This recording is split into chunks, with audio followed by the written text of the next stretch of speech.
The time has come for my people to go.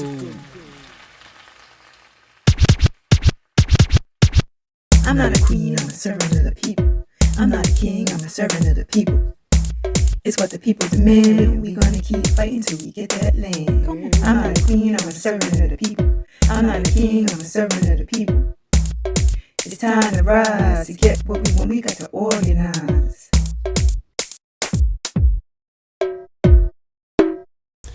Greetings, everybody. I hope you're well, wherever and whenever you are listening. My name is Jesse, and I'm here to welcome you to another episode of the Pantsula Podcast, brought to you by the All African People's Revolutionary Party. The A-APRP was founded by Kwame Nkrumah in 1968 and is based in Africa. Our objective is the total liberation and unification of Africa under scientific socialism. If you have any questions about what this may mean, you can head over to our website at aaprp-intl.org. You can also leave a comment on any of our videos, including this one, and we will be happy to communicate back with you. As with every episode, we take the time to acknowledge our ancestors because we understand without them, there would be no us. The first ancestor we are honoring is Joseph Lebau Jonathan. Joseph Lebau Jonathan was the first prime minister of independent Lesotho. One of the many great-grandchildren of the polygamous king Moshoeshoe I, the founder of the Basotho nation. In 1959, he founded the Basotho Land National Party, BNP, and the following year, the party participated in the first elections in the colony. Coming in fourth in the election, Jonathan allowed the African National Congress, ANC, which was fighting to end apartheid in South Africa, or Azania, to establish a presence in Lesotho. Azania, which circles Lesotho, reacted by closing their common borders and threatening more direct actions against the Jonathan government. Growing internal dissent, coupled with South African blockade, led the Lesotho military to stage a coup on January 20th, 1986. The coup, led by Major General Justin Musting, deposed Prime Minister Jonathan and his government. The blockade was lifted after the coup, leading Jonathan to accuse Pretoria of masterminding his overthrow. Lebau Jonathan was placed under house arrest, but eventually allowed to seek medical treatment in Azania. He met the ancestors in Pretoria, Azania, on April 5th, 1987, at the age of 72. The second ancestor we are honoring is Albertina Sisulu, who was a Azania politician and nurse known for her anti-apartheid activism. In 1948, Sisulu joined the ANC Women's League and participated in introducing the Freedom Charter, a statement of core principles of the anti-apartheid movement. In 1956, Sisulu was arrested and detained for 3 weeks for her participation in a march of 20,000 women to the Union buildings of Pretoria in protest of the apartheid government's laws. She was again arrested and jailed for 3 months in 1963, spending over half of her time in solitary confinement before being released in August. In June 1964, her husband was jailed alongside Nelson Mandela and served on Robben Island until October 1989. Sisulu continued to perform community work under the Albertina Sisulu Foundation alongside Mandela. Albertina Sisulu met the ancestors in her home in Johannesburg on June 2nd, 2011, at the age of 92. Ashe, we thank and honor every day the work that is done by our ancestors. We would not be here unless somebody else committed to the struggle again and forward to our progress. Before we get into today's episode, we would like to make an important announcement regarding the new schedule for the Pantsula Podcast, which from here on out will be every other week. Same time, but instead it's going to be every other week. So every 2 weeks, not every week. We hope to hear from you all soon and that this schedule will service you greatly. On today's episode, as you probably guessed it from the title, I'm going to be talking about political education also known as PE. If you have listened to any of our podcasts in the past, you have definitely heard this word repeated many times. What is political education, and why is it necessary for us to develop? Well, for starters, everything is political. Everything. PE gives us the opportunity to understand the differences between dichotomy and dialectics. Dichotomy suggests the division of two contrasting things, whereas dialectics explain the interconnections and both positives and negatives of any said situation. Political education provides a weapon to combat the backwards and non-stop propaganda by capitalism. Capitalism and imperialism is the dominant system running the world today. This is the economic system where all the resources on earth are owned and controlled by private corporate interests for the purpose of exploiting those resources for private profit. In other words, it's profits over people. From our schooling, places of work, faith institutions, social circles, propaganda is everywhere. And this dissemination of information has values that are capitalistic in nature. Sentiments such as pulling yourself up by the bootstraps, or that only one person is capable of making mass change. Except no one is an island on their own. There is a relationship between the material conditions of one's lived experiences and the society that they live in.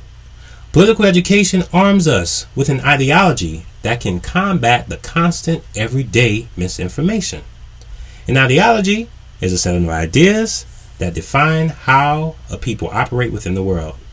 Ideology defines how we interpret and interact with a society and what interests that are pursued.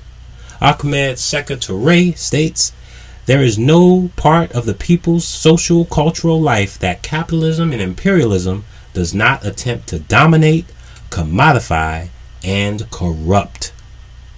Which takes us back to education. Education is ongoing. It doesn't stop when or if you get a degree. Without political education, we are left to believe the lies without realizing where, how, or why those lies are told. Without political education, we're left to defend the same values designed to kill us and make us confused. It's like Kwame Ture said, capitalism would have you believing you're thinking, when in actuality, you are just responding to stimuli. I can speak for myself and say before I joined the party, I had no idea of the interconnections of this struggle. But being in an ongoing process gives us the opportunity to not struggle alone, which is what we are inevitably left to do under capitalism. Bourgeois idealism is another characteristic of wherein we are led to believe what you think in your head can be true, divorced from material reality. The immaterial reality means more than the material conditions around you. It's kind of like the AI virtual universe that's happening. You hear it all the time. Your truth is your truth. My truth is my truth. This is what capitalism wants us to do. To be willingly or unknowingly ignorant about the facts and to agree to the status quo. To be numb in seeing that houseless person on the street. Or to be antagonistic against someone coming from another country because they're supposedly going to take our job. All of these misconceptions are created to benefit the system of capitalism. Just think about how many times you wanted to reach out for help, but were immediately shamed for not working hard enough. Or the many times you saw on the television or the phone via social media an advertisement constantly reinforcing something is not right with what you have. So buy this thing, invest in this thing. All of our dignity is weaponized against us and taken from us, just to perform for the benefit of individual gain. In a world where products and services means more than the people or the labor that is exploited, political education is necessary. With it, it can be used to guide principled and non-reactionary struggle. And we'll go to struggle over some ideas. And that's okay, because in this world, there's nothing that exists without struggle. Being born into this world is via struggle. That's why it's called labor. So we should expect it. And being a part of a political education program gives us tools to understand how and why things are related the way they are. Everything is connected. That is to say, related to each other, historically and materially. Various lines intersect. Conscious and subconscious beings do not exist within a vacuum. Time itself is a continuation in and of itself. Which is to say, what's happened is about to happen and is already happening. It didn't stop, nor did it pause. It kept going, despite the seasonal updates to its software and hardware. Capitalism and imperialism aims to destroy our memories about why we've arrived where we are. This land in the United States was stolen from the indigenous people of the Western Hemisphere.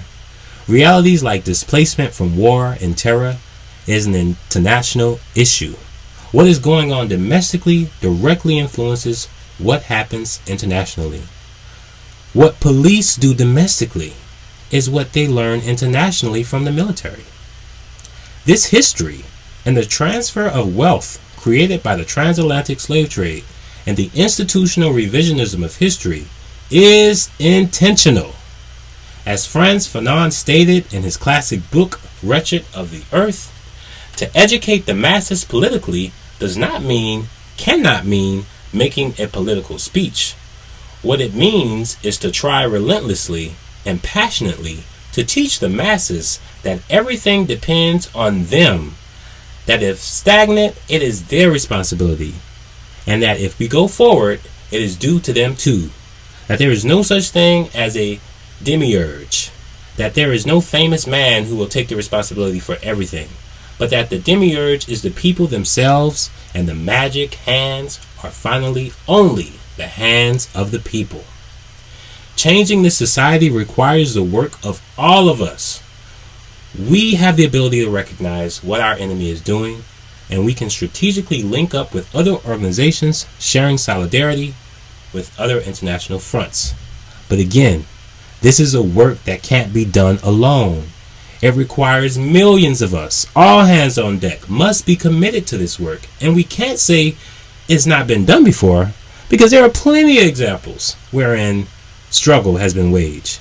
We can look at the work of the Guinea and Cape Verde in the PAIGC, founded by Amilcar Cabral and a group of comrades. Their goal was to liberate their country from the brutal oppression that was imposed upon it by Portuguese colonialism, and they did a lot of work to make sure that happened. We can even look at the Cuban Revolution and witness what they are doing right now with the new family code that was just passed. The grassroots organizations and participation of the masses demonstrates what is possible, even with blockades and sanctions to undermine their right to self-determination. There is work being done, but we won't see that work if we are relying on the capitalist media to frame what's happening. Political education is the countermeasure to the lies being told. Again, capitalism ain't sleeping. The only way to maintain a lie is to constantly tell it. We, the masses of the people, must be educated. We must be equipped with the knowledge of how these systems operate and answer the call of action. What is that, you may ask? Well, what are you doing for your people?